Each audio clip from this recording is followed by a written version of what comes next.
नमस्कार दोस्तों, स्वागत है आपका आपके अपने चैनल पोस्टल मिशन में। हम फिर से हाजिर हैं एक नई वीडियो एक नए टॉपिक के साथ। तो आज का जो टॉपिक आपको हमारी स्क्रीन पर भी दिख रहा होगा, बहुत इम्पोर्टेंट और एक सरप्राइज़ हम इसे बोल सकते हैं कि जो राजस्थान सर्कल का जो हाल ही में एमटीएस पोस्टमैन का जो नोटिफिकेशन रिलीज़ कर दिया गया है। हमने जो एग्ज़ाम कैलेंडर पहले आया था जब फेब मार्च में, तब उसमें डेट ऑफ एग्जामिनेशन 31 अगस्त जो है वो बता दी गई थी, है ना। और पीएएसए के लिए 20 जुलाई। लेकिन कुछ ही दिन पहले पीएएसए का एग्ज़ाम जो है पोस्टपोन कर दिया गया था, उसकी भी लेटर आई थी, ठीक है। तो उसका मेन कारण माना जा रहा था आईटी 2.0 जो चल रहा है रोल आउट, उसकी वजह से उसे पोस्टपोन किया गया है। और उसके रिगार्डिंग अभी तक कुछ आगे जो है नोटिफिकेशन नहीं आए या कोई इन्फॉर्मेशन नहीं जारी की गई। और जो 31 अगस्त को एमटीएस पोस्टमैन का एग्ज़ाम होने वाला था ऑल इंडिया में, तो सभी के द्वारा ये जो माना जा रहा था कि वो भी पोस्टपोन होगा, लेकिन उसके बारे में कोई ऑफिशियल नोटिफिकेशन नहीं आया था। लेकिन अभी क्या है, राजस्थान सर्कल ने जो अपना है जो पोस्टमैन और एमटीएस मेल गार्ड के लिए जो नोटिफिकेशन है वो रिलीज़ कर दिया है। 31 अगस्त को ही एग्ज़ाम होना है उसके नोटिफिकेशन के हिसाब से। तो उसके बारे में हम थोड़ी आज चर्चा करेंगे। नोटिफिकेशन क्यों रिलीज़ किया गया है, क्या पर्पस है इसके पीछे, अभी इसका कुछ क्लियर नहीं है। तो जो राजस्थान सर्कल के कैंडिडेट्स हैं उन्हें उसी हिसाब से ही चलना है जो इसमें शेड्यूल दिया गया है। आपको ये नहीं सोचना है कि ये एग्ज़ाम भी पोस्टपोन होगा या नहीं, आपको सिर्फ जो है नोटिफिकेशन के हिसाब से चलना है। वो आगे की बात है, अगर नोटिफिकेशन आएगा या इन्फॉर्मेशन आएगी कि एग्ज़ाम पोस्टपोन होना है या नहीं। तो नोटिफिकेशन देख लेते हैं। वही 1/25 से 31/12/25 की जो है 2025 की वैकेंसीज हैं, उसके लिए एग्ज़ाम होना है। जीडीएस से जो पोस्टमैन, मेल गार्ड और एमटीएस तीनों कैटेगरी के लिए जो एग्ज़ाम होना है। मेल गार्ड आपको पता है आरएमएस में होते हैं, तो जीडीएस से जो है ये नोटिफिकेशन जारी किया गया है। इसमें देख लेते हैं क्या क्या है। पहले तो जो है सारा शेड्यूल बताया गया है। शेड्यूल क्या क्या है, नोटिफिकेशन 14/7/25 को बिल्कुल डेट के हिसाब से रिलीज़ कर दिया गया है। उसके बाद last date for receipt of application form as divisional office controlling unit from eligible candidate. तो जो भी एलिजिबल कैंडिडेट्स होंगे, जो जीडीएस होंगे, अपने कंसर्न सब डिविजनल इंस्पेक्टर को या एएसपी को भेजेंगे, तो वो 8 तारीख तक पहुंच जाना चाहिए।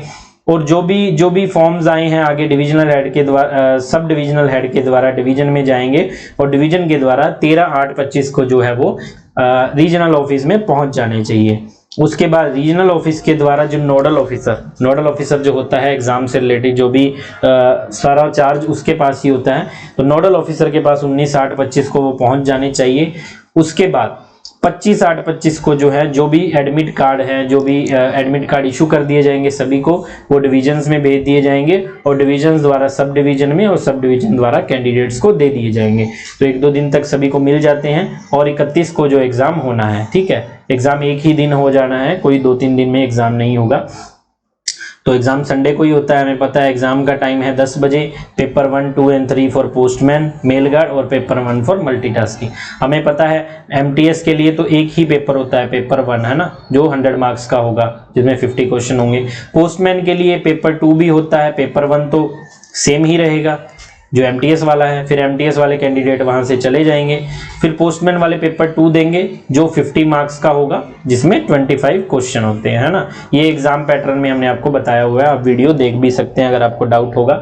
देन पोस्टमैन के लिए क्या है, लैंग्वेज टेस्ट भी होता है, जो भी ट्रांसलेशन वाला जो भी टेस्ट होगा उसे पेपर 3 बोला जाता है। तो पेपर 3 भी आपको देना है। तो पेपर 1, 2, 3 ये एक ही दिन हो जाएंगे, संडे वाले दिन, जैसे हमेशा होता है। कोई इसमें नई चीज़ नहीं है।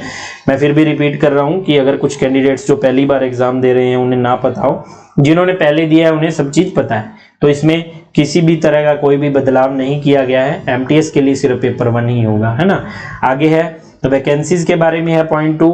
पोस्टमैन और मेल गार्ड और एमटीएस की जो भी वैकेंसीज है उसके रिगार्डिंग लेटर पहले ही सर्कुलेट कर दिया गया था 8 तारीख को और 1 तारीख को।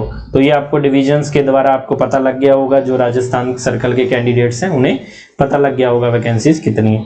फिर है एलिजिबिलिटी क्राइटेरिया। एलिजिबिलिटी क्राइटेरिया में बहुत सारे डाउट्स रहते हैं, रिलैक्सेशन मिलेगी नहीं मिलेगी, क्या चेंजेस हुए हैं, कुछ नया आया है या सब पुराना ही है, यही तो हमने देखना है। तो पोस्टमैन और मेल गार्ड के लिए एलिजिबिलिटी क्राइटेरिया क्या है, तो postman mail guard group C की पोस्ट है ना, रिक्रूटमेंट रूल्स के हिसाब से बताया हुआ है। एजुकेशनल क्वालिफिकेशन 10th पास होना चाहिए कोई भी रिकॉग्नाइज्ड बोर्ड से, कंप्यूटर की नॉलेज होनी चाहिए, लोकल लैंग्वेज पता होनी चाहिए जहाँ के लिए हम फॉर्म फिल कर रहे हैं, ठीक है। एज जो है मैक्सिमम 50 ईयर होनी चाहिए, 1-1-25। जो भी रिकॉर्डिंग एज होगी वो 1-1-25 से ही ली जाएगी, चाहे सर्विस एलिजिबिलिटी है चाहे जो भी एलिजिबिलिटी है वो 1-1-25 से ली जाएगी। फिर इसमें बताया गया है service eligibility, most important point यही है। जीडीएस जिन्हें 5 साल हो गए ज्वाइन किए हुए, तो जिस साल एग्जाम हो रहा है वो इंक्लूड नहीं होगा, है ना। एक अगर किसी ने ज्वाइन किया है तो वो माना जाएगा, वरना नहीं माना जाएगा। 5 साल की सर्विस होगी वो एलिजिबल होगा इसके लिए, है ना। फिर यही बताया गया इसमें 2 व्हीलर का लाइसेंस नहीं होगा तो उसके लिए क्या रूलिंग है, ऐसा कुछ जो भी है, इतनी इंपॉर्टेंट चीज नहीं है, ठीक है। और ये सब इनकम सर्टिफिकेट, ईडब्ल्यूएस कैंडिडेट्स है तो उन्हें अपना जो है इनकम एसेट सर्टिफिकेट डिपॉजिट करना पड़ेगा, और ईडब्ल्यूएस में अगर आप ले रहे हैं तो आपको उसका सर्टिफिकेट देना पड़ेगा, है ना। तो ये हो गया एमटीएस पोस्टमैन मेल गार्ड के लिए। फिर है एमटीएस के लिए। एमटीएस के लिए भी, एमटीएस को भी ग्रुप सी में डाल दिया गया है, ये हमें पता ही है। और उसकी एजुकेशनल क्वालिफिकेशन और एज लिमिट क्या क्या है, इसमें कोई मैक्सिमम एज लिमिट नहीं है। पोस्टमैन में 50 ईयर थी, एमटीएस में चाहे 59 ईयर्स भी है उम्र तो भी बंदा दे सकता है, ठीक है। और कोई भी मिनिमम एजुकेशनल क्वालिफिकेशन नहीं है। अगर कोई पिछले टाइम में 5th पास करके भी अगर लगा है तो भी उसे एजुकेशनल क्वालिफिकेशन का कोई चक्कर नहीं है, वो एग्जाम दे सकता है, ठीक है। सर्विस एलिजिबिलिटी इसमें क्या है, सर्विस एलिजिबिलिटी 3 साल है। पोस्टमैन के लिए 5 साल है और इसके लिए 3 साल है, क्योंकि एमटीएस जो है वो 1800 ग्रेड पे लेवल 1 में होता है और पोस्टमैन जो है वो 21700 जो है 2000 ग्रेड पे लेवल 3 में होता है, इसलिए सर्विस क्राइटेरिया अलग अलग है। उसमें 5 साल है और एमटीएस में 3 साल, बाकी सब रूलिंग सेम रहेंगी।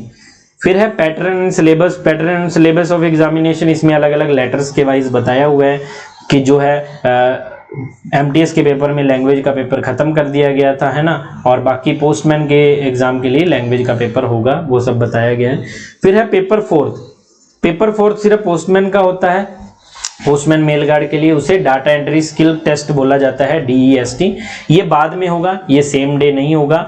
और इसमें भी बताया है कि जितनी वैकेंसीज हैं, सपोज कीजिए आपके सर्कल में 100 वैकेंसीज हैं तो 300 बंदों को शॉर्टलिस्ट किया जाएगा 3 टाइम्स। 3 गुना बंदों को शॉर्टलिस्ट किया जाता है, उन्हें टाइपिंग के लिए बुलाया जाता है। टाइपिंग टेस्ट जो है वो 15 मिनट का होगा। उसमें जितने भी कीवर्ड्स हैं वो आप हमारी जो वीडियो है सिलेबस वाली उसमें देख सकते हैं, ठीक है। फिर है preference option, option of post है, कहाँ कहाँ कैसे कैसे हम अप्लाई करते हैं। और एमटीएस के लिए कि एमटीएस डीएपी में जाना है, सर्कल ऑफिस में है या कहाँ पर जाना है, वो भी प्रेफरेंस में हम भर सकते हैं। सेंटर ऑफ एग्जामिनेशन वो जो भी डिसाइड होता है, रीजनल हेडक्वार्टर है, सर्कल हेडक्वार्टर है, जहाँ भी है, ठीक है। बाकी सब रूलिंग वही सेम है, कुछ भी इसमें चेंज नहीं हुआ है। उसके बाद है ये फॉर्म है, ठीक है। फॉर्म में वही name of candidate, gender, father name, date of birth, educational qualification, आपको 10th की अपनी मार्कशीट इसके साथ लगा देनी है। बाकी जो वेरिफिकेशन है वो डिवीजन ऑफिस अपने आप करवाता है। और अगर आपको फॉर्म फिल करने में कोई भी दिक्कत है तो आप हमारी वीडियो देख सकते हैं जो PASA या MTS पोस्टमैन के फॉर्म के लिए हमने बनाई है, आप जो जाकर हमारे चैनल पर देख सकते हैं, आपको सब उसमें क्लियर हो जाएगा। सर्विस एलिजिबिलिटी कब से कैसे काउंट करनी है ये सब आपको पता चल जाएगा। फिर है सेल्फ डिक्लेरेशन है और एलिजिबिलिटी बतानी है, पोस्टमैन के लिए एलिजिबल है, मेल गार्ड के लिए ये है, मल्टीटास्किंग स्टाफ के लिए कि कोई बंदा दोनों एग्जाम दे रहा है, कोई बंदा एक एग्जाम दे रहा है, वो सब चीज़ें तो डिविजनल हेड, यूनिट हेड जो है वो बताएगा। जो भी आपका इंस्पेक्टर होगा, सुपरिटेंडेंट मार्क करके भेजेंगे कि हाँ हमने बंदे के सारी चीज़ें वेरीफाई कर ली है और बिल्कुल ये एलिजिबल है इस चीज़ के लिए, ठीक है। फिर ऑर्डर ऑफ प्रेफरेंस, ये भी बिल्कुल आसान है। पहले आपने ऑर्डर ऑफ प्रेफरेंस देना है, आपने किस कैटेगरी के लिए अप्लाई कर रहे हो, फिर कौन कौन सी डिविजन्स में आप अप्लाई कर रहे हो, 1 2 3 4 5 जितनी भी आपकी डिविजन्स हैं, और सारी डिविजन्स आपने भरनी है, कुछ भी खाली नहीं छोड़ना है ना ऑर्डर ऑफ प्रेफरेंस में।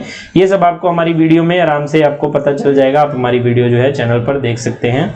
तो ये एडमिनिस्ट्रेटिव ऑफिस के लिए विलिंगनेस है, जो भी ये जो राजस्थान की डिविजन्स हैं इनमें दिया हुआ है, इस प्रेफरेंस में RMS डिवीजन है, आप जो भर सकते हैं, ठीक है। इसमें आपको कोई भी दिक्कत नहीं आएगा, बिल्कुल सिंपल है। अगर कोई दिक्कत आती है तो आप वीडियो देख सकते हैं, वीडियो पे आपको सारा कुछ क्लियर हो जाए। तो अब ये नोटिफिकेशन तो निकाल दिया गया है, अब एग्जाम पोस्टपोन होगा या नहीं होगा इस बारे में हमें नहीं सोचना है, ना ही हमें पता है इन फ्यूचर क्या होगा। तो जैसा नोटिफिकेशन निकाला है आप बिल्कुल उस हिसाब से चलिए, अपना फॉर्म डिपॉजिट वहाँ पर सबमिट कीजिए सारा कुछ फिल करके, और तैयारी ऐसे ही जारी रखिए।